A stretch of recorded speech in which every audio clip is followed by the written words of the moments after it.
Last video में हम जो 11th क्लास का सेकंड चैप्टर है जो है मात्रक मापन तथा त्रुटि विश्लेषण मतलब unit measurement and error analysis, तो इसके अंतर्गत हम लोग क्या क्या टॉपिक पढ़ेंगे वो डिस्कस कर चुके हैं। अब इस वीडियो में हम लोग 1 बाय 1 सारे टॉपिक्स को डिस्कस करते हैं। तो सबसे पहले हम इसमें पढ़ते हैं कि भौतिक राशियाँ क्या होती हैं। तो भौतिक राशियाँ क्या हैं? वे सभी राशियाँ जिनका संबंध भौतिक परिघटनाओं से हो, ठीक है, और साथ ही साथ जिनको हम अंकों के द्वारा प्रदर्शित कर सकें तथा जिनको मापा जा सके, वे सभी राशियाँ क्या है? भौतिक राशियाँ। इसकी डेफिनेशन में लिख देती तो आप लोगों को समझने में ज़्यादा आसानी पड़ेगी। तो देखिए यहाँ पे मैंने भौतिक राशियों की डेफिनेशन भी लिख ली है। फिजिकल क्वांटिटीज़ वे सभी राशियाँ जिनका संबंध भौतिक परिघटनाओं से हो और जो एक संख्या के द्वारा व्यक्त की जा सके तथा जिन्हें प्रत्यक्ष या अप्रत्यक्ष रूप से मापी जा सके। ठीक है, जो राशियाँ प्रत्यक्ष या अप्रत्यक्ष रूप से मापी जा सके उन्हें हम भौतिक राशियाँ कहते हैं। ठीक है, तो अब यहाँ पे हम मापने की बात कर रहे हैं, तो इसका मतलब हमको मापन के विषय में भी ज्ञात होना चाहिए। तो अब हम जो नेक्स्ट टॉपिक पढ़ते हैं वो है मापन। ठीक है, तो मापन क्या है? तो मापन एक प्रक्रिया है, एक प्रोसेस है जिसके द्वारा हम किसी भी अज्ञात भौतिक राशि की तुलना किसी भी पूर्व निर्धारित भौतिक राशि अथवा किसी मानक भौतिक राशि से करते हैं। ठीक है, तो मापन एक प्रोसेस है। तो देखिए यहाँ पे मापन की डेफिनेशन लिख ली है मैंने मेज़रमेंट की।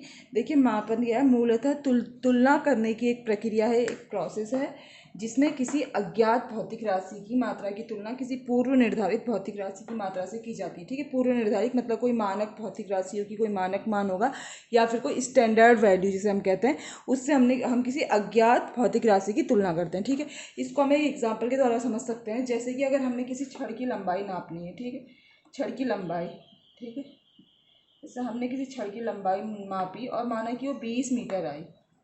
ठीक है, तो इसमें जो मीटर है, देखिए, तो इसमें जो मीटर है ये क्या है? पूर्व निर्धारित, मतलब ये है मानक मान, स्टैंडर्ड वैल्यू है। ठीक है, जिससे हम छड़ की लंबाई की तुलना कर रहे हैं। ठीक है, तो ये जो मानक मान या स्टैंडर्ड वैल्यू जिससे कि हम छड़ की लंबाई की तुलना कर रहे हैं, इसको हम मात्रक कहते हैं। ठीक है, तो इस मानक मान को हम मात्रक कहते हैं। ठीक है, और साथ ही साथ ये 20 है, ठीक है, 20 जो लिखा हुआ है ये हमको बताता है कि इस छड़ की लंबाई पे यह इसका मात्रक कितनी बार आया है। ठीक है, तो इसको हम आंकिक मान कहेंगे। आंकिक मान जो कि हमको बताता है कि किसी भी वस्तु की लंबाई, द्रव्यमान या कुछ भी अगर हम नाप रहे हैं तो उस पर उसका मात्रक कितनी बार आया। ठीक है, तो देखिए अर्थात अगर हम किसी भी वस्तु की माप को प्रदर्शित करेंगे, ठीक है, या किसी भी राशि की माप को प्रदर्शित करेंगे तो वहाँ पर हमको दो चीज़ों की आवश्यकता होती है, एक तो आंकिक मान और दूसरा मात्रक। ठीक है, तो अब आप लोग समझ गए कि आंकिक मान क्या है, जो कि हमें बतलाता है कि उस भौतिक राशि की जो माप है उसमें उसका मात्रक कितनी बार आया है, और मात्रक क्या है? एक मानक मान या स्टैंडर्ड वैल्यू है जिससे कि हम छड़ की लंबाई की तुलना कर रहे हैं। ठीक है, तो इसमें एक चीज़ और बताना चाहूँगी। देखिए जैसे हम छड़ की लंबाई अभी हमने एक मात्रकों की पद्धति में 20 मीटर मापी। ठीक है, अभी हम लोग आगे मात्रकों की पद्धति भी पढ़ेंगे। देखिए जैसे मैंने यहाँ पे MKS पद्धति में छड़ की लंबाई, ठीक है, अभी हम आगे पढ़ेंगे तो आप लोगों को ज़्यादा अच्छे से समझ में आएगा। तो हमने 20 मीटर नापी। ठीक है, अगर मैं इसको CGS पद्धति अभी हम डिस्कस करेंगे उसमें अगर मैं अर्थात जिसमें लंबाई को हम MKS पद्धति में हम लंबाई को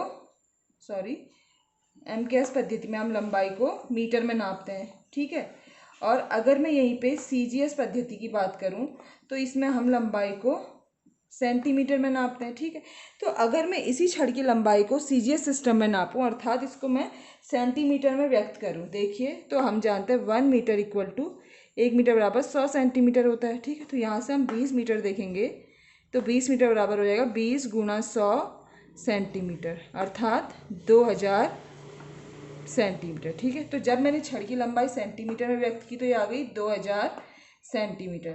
इसी प्रकार से अगर मैं इसको मिलीमीटर में व्यक्त करूं, ठीक है, मिलीमीटर में व्यक्त करने के लिए देखिए क्या होगा, 1 मीटर बराबर होता है 1000, या आप लोग को आता भी होगा, बस मैं थोड़ा हल्का सा आइडिया देने के लिए बता रही हूँ। ठीक है, 1 मीटर बराबर 1000 मिलीमीटर होता है। तो यहाँ पर से अगर हमने 20 मीटर को मिलीमीटर में व्यक्त करना है तो देखिए 20 गुणा 1000 मिलीमीटर अर्थात ये देखिए 20,000 मिलीमीटर। ठीक है, तो इसी छड़ की लंबाई जो पहले हमने 20 मीटर बोली थी अभी हमने 2000 सेंटीमीटर में व्यक्त किया तो 2000 हो गई। उसके बाद जब मिलीमीटर में किया तो देखिए 20,000 मिलीमीटर हो गई। ठीक है, और ये हम बचपन से पढ़ते आए हैं कि देखिए जो लंबाई का मात्रक मीटर है उससे छोटा मात्रक सेंटीमीटर है और उससे भी छोटा मात्रक मिलीमीटर है। ठीक है, तो अब हम यहाँ पे एक चीज़ देख रहे हैं कि जैसे जैसे मात्रक घट रहा है, ठीक है, मात्रक को मैं यूनिट भी बोल सकती हूँ, यू से प्रदर्शित कर सकती हूँ, तो जो उसका आंकिक मान है मतलब न्यूमेरिकल वैल्यू है, ये देखिए एन से प्रदर्शित कर रही हूँ मैं, एन मतलब न्यूमेरिकल वैल्यू मतलब आंकिक मान, तो जैसे जैसे यूनिट मतलब मात्रक घट रहा है, जैसे मीटर से फिर छोटा सेंटीमीटर हुआ फिर मिलीमीटर, वैसे वैसे उस भौतिक राशि का आंकिक मान बढ़ रहा है। देखिए पहले 20 था, फिर 2000 हुआ, फिर 20,000 हुआ। ठीक है, तो यहाँ से हम लोग एक चीज़ देख रहे हैं कि जो आंकिक मान है वो मात्रक के इन्वर्सली प्रोपोर्शनल मतलब व्यतक्रमानुपाती है। ठीक है, ये जो चिन्ह है ये है कि जो आंकिक मान न्यूमेरिकल वैल्यू है एन से जिसको मैं प्रदर्शित कर रही हूँ वह उस राशि के मात्रक मतलब यूनिट के व्यतक्रमानुपाती मतलब इन्वर्सली प्रोपोर्शनल है। ठीक है, तो देखिए इसको हम इस तरीके से भी कह सकते हैं कि जो आंकिक मान और जो मात्रक का गुणनफल है वो क्या है, नियतांक है, मतलब कांस्टेंट है, एक नियत वैल्यू है। ठीक है, ये चीज़ हमको यहाँ पर से पता चल गई, इसका हम आगे यूज़ भी करेंगे जब हम बीमा वाले टॉपिक को देखेंगे। ठीक है, अब देखिए सपोज हम किसी पद्धति जिसमें मात्रक को u1 से प्रदर्शित कर रहे हैं, उस पद्धति में माना कि उस राशि का आंकिक मान n1 है, और एक दूसरी पद्धति है जिसमें कि हम मात्रक को u2 से प्रदर्शित कर रहे हैं और उस पद्धति में उसका जो आंकिक मान हुआ है n2। ठीक है, तो यहाँ से हम देख सकते हैं इस इक्वेशन का यूज करके, देखिए कि n1 पहली पद्धति में जो आंकिक मान है इंटू u1 बराबर नियतांक, और दूसरी पद्धति में भी हम देख सकते हैं कि n2 इंटू u2 बराबर नियतांक। तो अगर हम इन दोनों इक्वेशनों को देखें तो हम यहाँ से देख रहे हैं कि जो n1 इंटू u1, ठीक है, पहली पद्धति में आंकिक मान और मात्रक का गुणनफल बराबर n2 इंटू u2, क्यों नहीं, दोनों तो नियत ही हैं। ठीक है, अर्थात दोनों आपस में बराबर है। ठीक है, तो इसका यूज़ अभी हम वीमा जब पढ़ेंगे वहाँ पे भी हम करेंगे।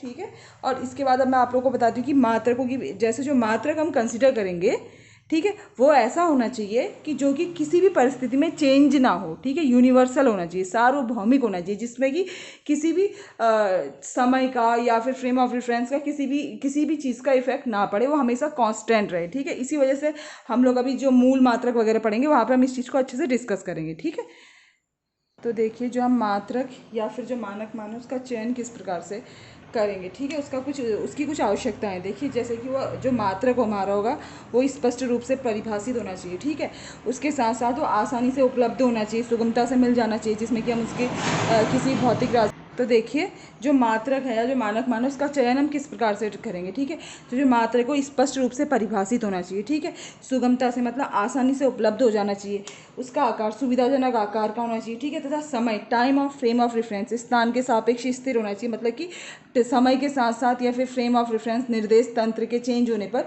वह मात्रक चेंज नहीं होना चाहिए। ठीक है, तथा आसानी से अनुकरण करने योग्य, मतलब कि हम उसको आसानी से कॉपी कर सके, ऐसा मात्रक होना चाहिए। उसके साथ साथ ही जो वातावरणीय दशा है, ठीक है, उसमें परिवर्तन के साथ मात्रक में परिवर्तन नहीं होना चाहिए। ठीक है, और सपोज अगर हो भी रहा हो तो ऐसे किसी कंडीशन के साथ हो कि जिसको हम ज्ञात करके उसमें जो भी हम मापन करेंगे उसके त्रुटि का हम निवारण कर सकें। ठीक है, तो ये कुछ कंडीशन है जिससे कि हम लोग जो मात्रक का चयन करने में हमको जो चीज़ें ध्यान देनी चाहिए। ठीक है, तो अभी इसके बाद हम नेक्स्ट टॉपिक पढ़ेंगे मात्रक वगैरह। ठीक है, थैंक यू।